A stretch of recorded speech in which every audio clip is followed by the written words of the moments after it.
Welcome to Rustbuster's installation guide for Ford's 1997 to 2003 F-150. Before we begin, if you're uncomfortable with any of the processes listed in this guide, we strongly suggest you seek the work of a professional. Ensure you have all the tools and utilities listed, and that you're following all the manufacturer's safety precautions during use. Step 1. Disconnect your vehicle's battery and inspect for potential fire hazards such as leaking fuel lines and engine components. Prepare or remove these before starting.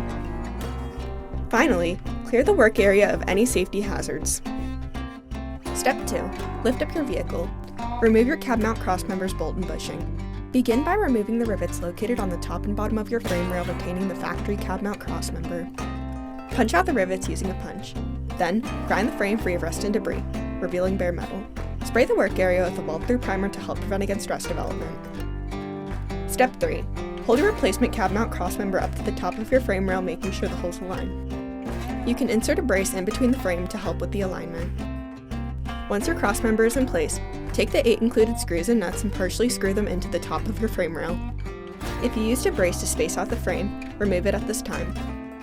Then, take your 2 support brackets and hold them up to the underside of your frame, lining them up with the holes on your crossmember.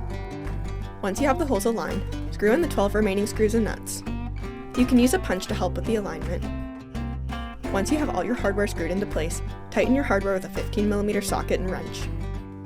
Finally, paint the part with primer or other rust inhibitor to help prevent or reduce the risk of rust formation. We'd recommend a Rustbuster rust converter and primer spray paint. Reinstall your cab mount crossmember's bolt and bushing.